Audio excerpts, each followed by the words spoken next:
कक्षा first year जीव विज्ञान के आज की वर्चुअल क्लास में हम लोग हरित लवक की संरचना तथा उसके कार्य एवं गाल्जी का उसकी संरचना तथा कार्य के बारे में अध्ययन करेंगे। आइए पहले हम हरित लवक की संरचना के बारे में जानकारी प्राप्त करें। हरित लवक या क्लोरोप्लास्ट यह भी माइटोकॉन्ड्रिया की भांति दोहरी इकाई झिल्ली से घिरी हुई संरचना है। इसमें एक आउटर मेम्ब्रेन होती है और इसके ठीक नीचे एक इनर मेम्ब्रेन पाई जाती है। ये आउटर मेम्ब्रेन हो गई।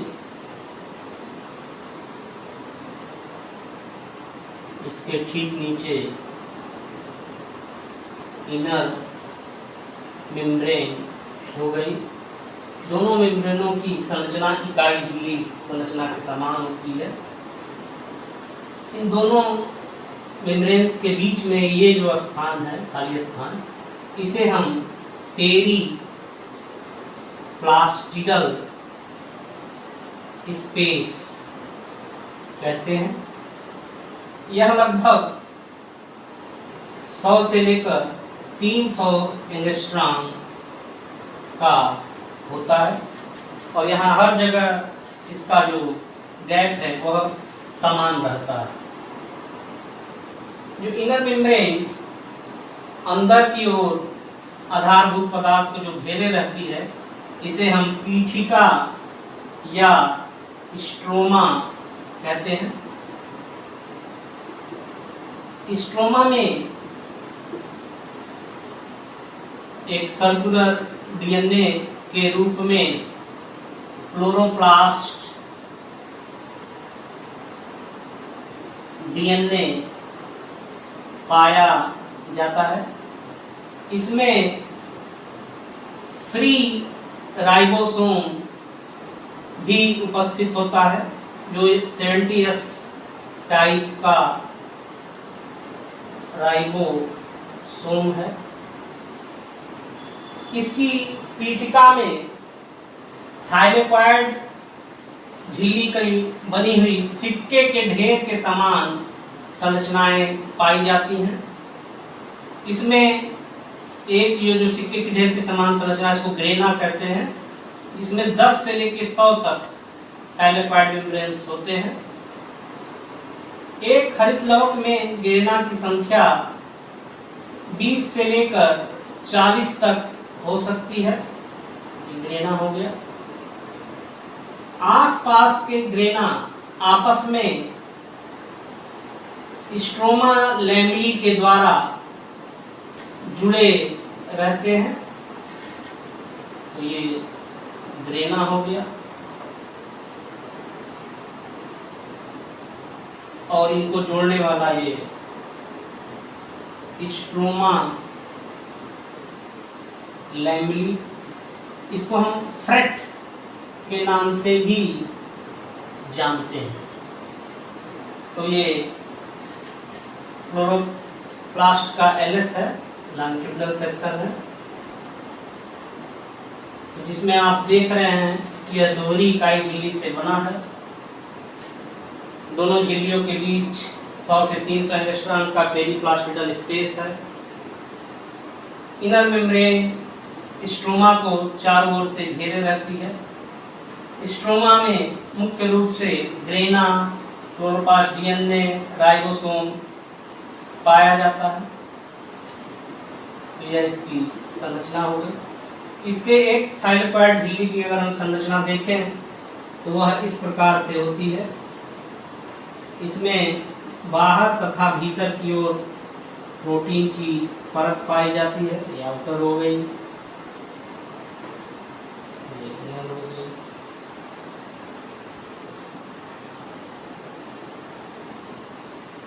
ये प्रोटीन की परत है।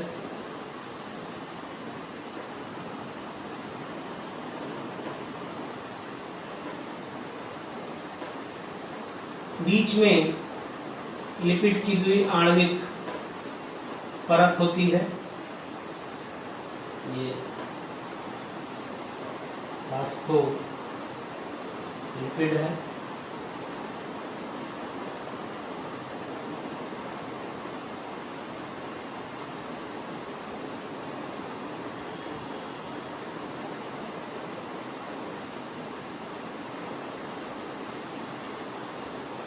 इसमें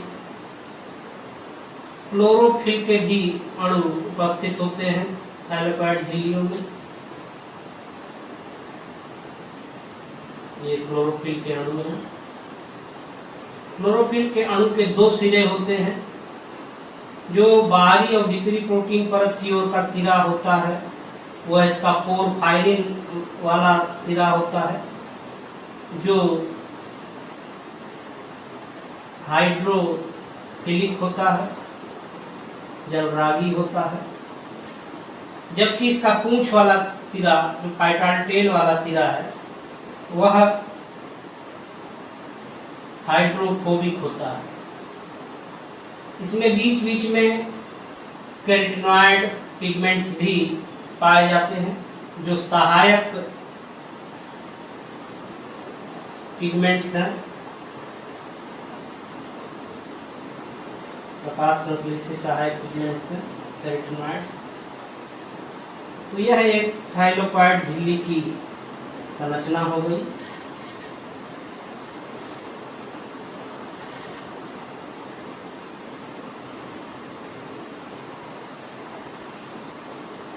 यहाँ देखें, ये लिपिड लेयर है, ये और ये प्रोटीन की लेयर है।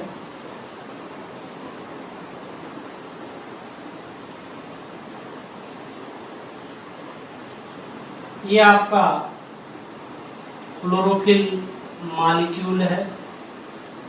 इसके दो सिरे होते हैं, एक इसका पोरफायरिन वाला सिरा है और ये फाइटल टेल है। जो फाइटल टेल होती है वह लिपिड के लेयर की ओर होती है। यह इसकी जो है हाइड्रोफोबिक एंड होता है, और ये जो पोरफायरिन वाला जो इसका हेड होता है वो हाइड्रोफिलिक होता है। यह प्रोटीन की परतों की ओर होता है, बाहरी और भीतरी प्रोटीन की परतों की ओर होता है। 230 क्लोरोफिल अणु मिलकर एक फोटोसिंथेटिक यूनिट का निर्माण करते हैं, जिसे हम क्वांटा सोम के नाम से जानते हैं। यह नाम पार्क्स और बिगिंस नामक वैज्ञानिकों के द्वारा सन 1964 में दिया गया था। क्वांटा सोम यह एक प्रकाश संश्लेषी इकाई इसको माना गया है। तो ये एक थाइलेकोइड झिल्ली की जो है संरचना हो गई।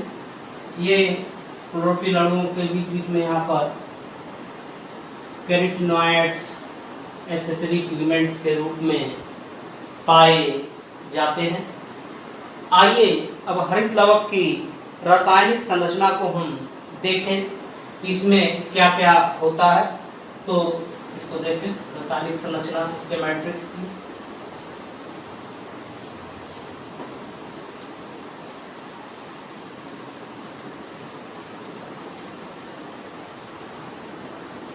इसमें प्रोटीन 40 से 50%, 25 से 30% इसमें फास्फोलिपिड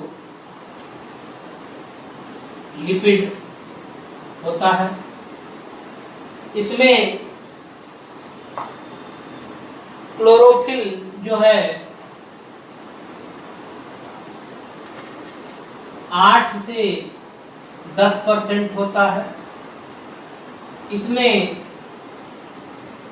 कैरोटीनॉइड लगभग 3% होता है।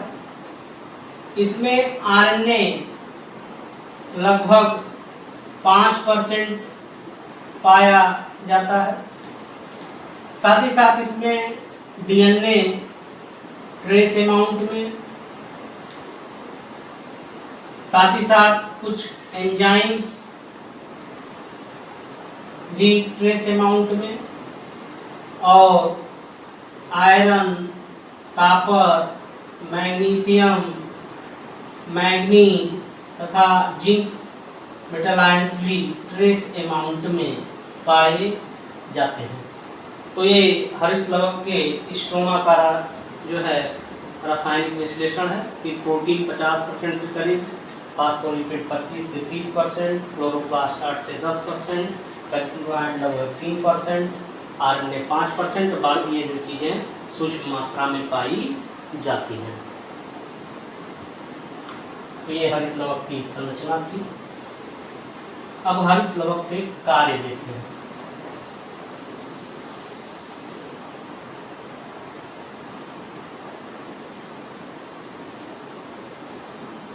जैसा कि अभी आपने जाना कि हरित लवक का मुख्य कार्य प्रकाश संश्लेषण करने का होता है।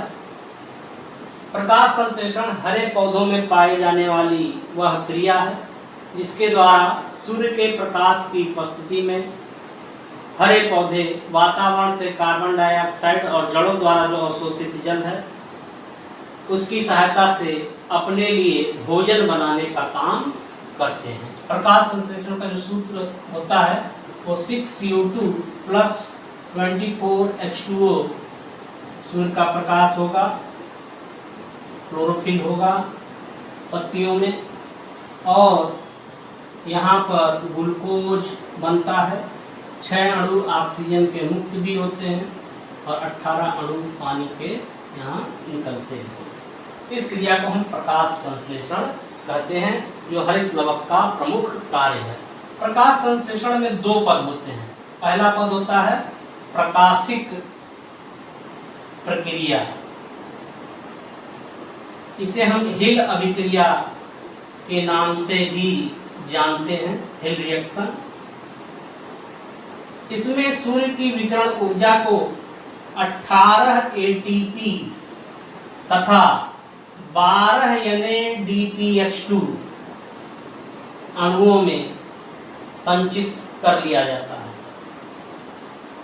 यह क्रिया हरित लवक के ग्रेना में संपादित होती है। ग्रेना में क्यों होती है? क्योंकि ग्रेना में क्लोरोफिल अणु होते हैं जो सूर्य के प्रकाश की विकिरण ऊर्जा को इसमें ATP और NADPH2 में बदलने का काम करते हैं। प्रकाश संश्लेषण की क्रिया में दूसरा पद भी होता है जिसे हम अंधकार अभिक्रिया या डार्क रिएक्शन कहते हैं। डार्क रिएक्शन में प्रकाशिक अभिक्रिया द्वारा प्राप्त 18 ATP और 12 NADPH2 की सहायता से कार्बन डाइऑक्साइड के 6 अणुओं को ग्लूकोज में बदला जाता है। इसमें ये लगते हैं प्रकाशिक अभिक्रिया से प्राप्त 18 ATP और 12 NADPH2 और 6 अणु कार्बन डाइऑक्साइड जो है ग्लूकोज में बदलती है। अंधकार अभिक्रिया हरित लवक के स्ट्रोमा में संपादित होती है। तो अभी आपने हरित लवक की संरचना तथा अब हम लवकों के रूपांतरण के बारे में पढ़ेंगे।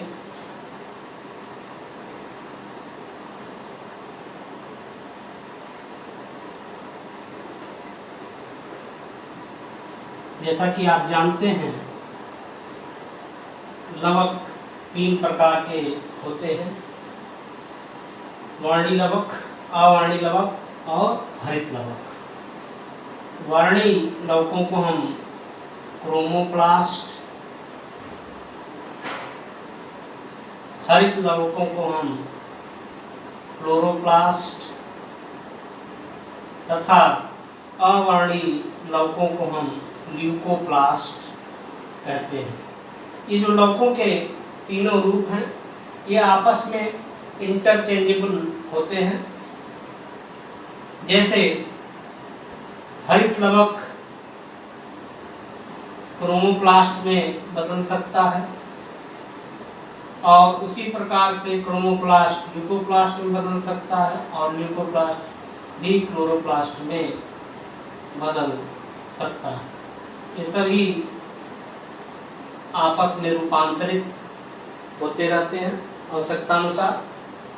आपने देखा होगा कि जब हरी मिर्च या टमाटर ये जब इनके फ्रूट पके नहीं होते हैं तब ये हरे रंग के होते हैं, और जब ये पकते हैं तो लाल रंग के हो जाते हैं। तो क्या कारण है कि कच्चा टमाटर हरा और कच्ची हरी मिर्च जो है हरे रंग की दिखाई देती है और पकने पर लाल क्यों हो जाती है? क्योंकि जब ये हरी मिर्च और टमाटर पकते हैं तो इनमें जो हरित लवक होता है वह क्रोमोप्लास्ट में परिवर्तित हो जाता है। उसी प्रकार से ल्यूकोप्लास्ट जो पौधों के अधेरे भागों में, जो जैसे भूमिगत तनों में या जड़ों में पाए जाते हैं, आवश्यकता अनुसार जब इन पर प्रकाश पड़ता है तो ये ल्यूकोप्लास्ट भी हरित लवक में बदल जाते हैं। तो अभी आपने हरित लवक की संरचना, उसके कार्य और लवकों के रूपांतरण के बारे में जाना। अब हम एक अन्य कोशिकांग गाल्जी कार्य के बारे में अध्ययन करेंगे।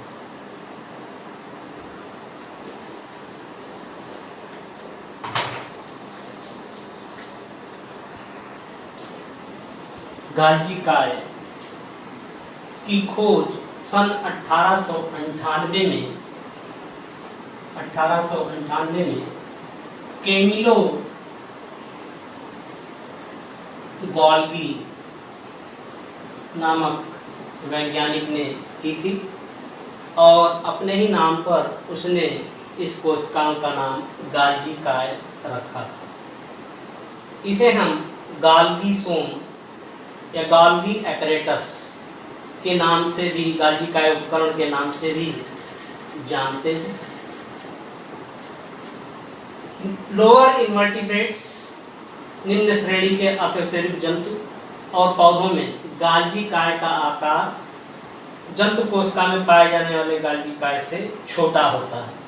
अतः पौधों में और लोअर इनवर्टिब्रेट्स में गाल्जी कार्य को गाल्जी कार्य न कहकर डिक्टियोसोम के नाम से पुकारा जाता है। दोनों की संरचना एक जैसी होती, बस इसका आकार थोड़ा सा छोटा होता है। अब हम गाल्जी कार्य का डिस्ट्रीब्यूशन या वितरण देखेंगे कि यह कहाँ-कहाँ, किन-किन कोशिकाओं में यह पाया जाता है। तो सभी प्रोकैरियोटिक कोशिकाओं में गाल्जी कार्य का अभाव होता है, अर्थात जो जीवाणु कोशिकाएं हैं, नीली हरी शैवाल है तथा माइकोप्लाज्मा है, इसमें गाल्जी कार्य अनुपस्थित होता है। प्रायः सभी यूकैरियोटिक कोशिकाओं में गाल्जी कार्य उपस्थित होता है, परंतु यहाँ भी कुछ अपवाद है। जैसे जो भी कवक है, फंजाई, कवकों में गाल्जी कार्य अनुपस्थित होता है। उसी प्रकार ब्रायोफाइटा और टेरिडोफाइटा, ब्रायोफाइटा में मासे जाते हैं, टेरिडोफाइट्स में फर्न्स आते हैं। इनके जो मेल गैमीट्स होते हैं, नर युग्मक, इनमें भी गोल्गी बॉडी अनुपस्थित होती है। साथ ही साथ जो मैच्योर स्पर्म है और मैच्योर आरबीसी है एनिमल्स की, इनमें भी गाल्जी कार्य अनुपस्थित होता है। साथ ही साथ जो फ्लोएम है, फ्लोएम में जो सीव ट्यूब्स होती हैं, चालनी नलिकाएं, इनकी कोशिकाओं में भी गोल्गी बॉडी अनुपस्थित होता है। आइए अब इनकी आकृति, आकार और संख्या के बारे में जानकारी प्राप्त करें। आकृति आकार व संख्या।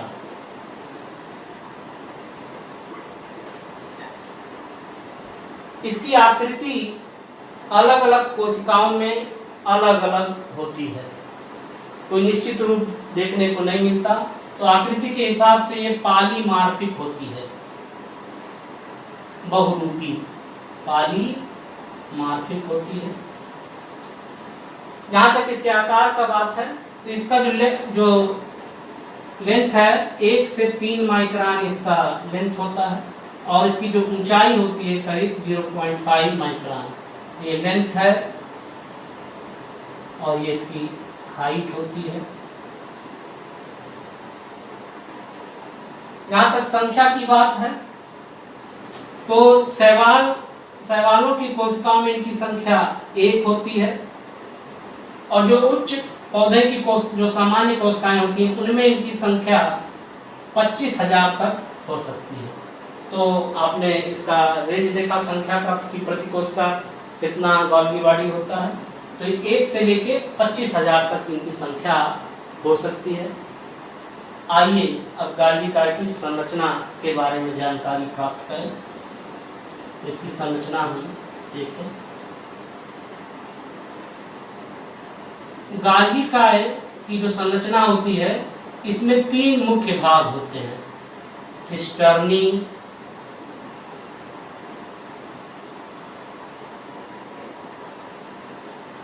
इसका मुख्य भाग है, नलिकाएं,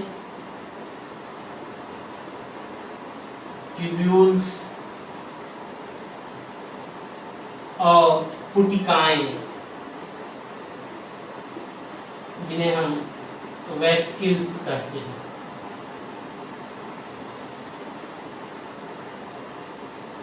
तो सबसे पहले देखें सिस्टर्नी।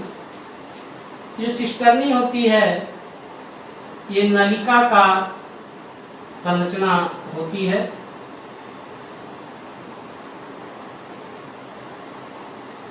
और ये 3 से लेकर 12 तक की संख्या में ये एक दूसरे के समानांतर और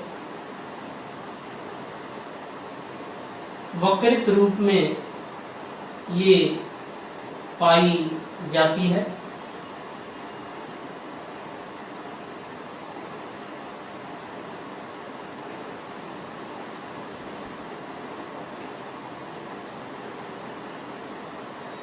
ये होगी बाहरी सिरों पर नलिकाओं के माध्यम से सिस्टर्नियां आपस में जुड़ी होती हैं।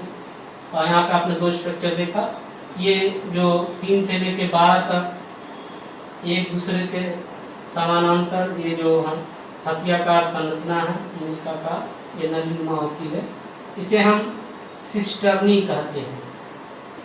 2 सिस्टर्नी के बीच में ये जो गैप होता है, ये गैप के जो है 103 एंगस्ट्रॉम से लेके 150 एंगस्ट्रॉम तक का होता है। बाहरी सिरों पर नलिकाएं सिस्टर्नियों को आपस में जोड़ती हैं। तो ये हो गई ट्यूब्यूल्स, और इससे कट के यहाँ पर ये दबता है इस तरह से सिरों पर, और कट के इससे जो है गोल आकार की पुटिकाएं निर्मित होती हैं, इन्हें हम वेसिकल्स कहते हैं। तो गाल्गी काय की संरचना में आपने देखा कि 3 मुख्य भाग हैं, सिस्टर्नी, नलिकाएं और पुटिकाएं। जो सिस्टर्नी होती है यह तिहरी इकाई झिल्ली से घिरी हुई होती है। वेसिकल्स और इस सिस्टर्नी के जो अंदर गुहा पाई जाती है इसमें तरल पदार्थ भरा होता है, यह इसकी संरचना है। आइए अब इसके कार्यों के बारे में जानकारी प्राप्त करें। इसके कार्य को हम देखें।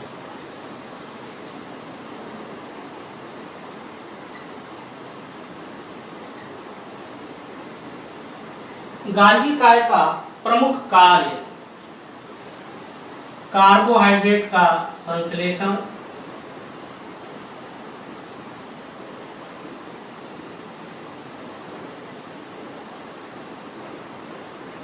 हार्मोन्सों का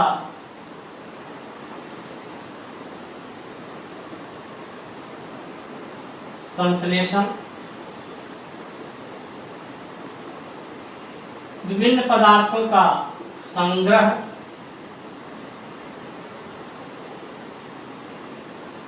पदार्थों के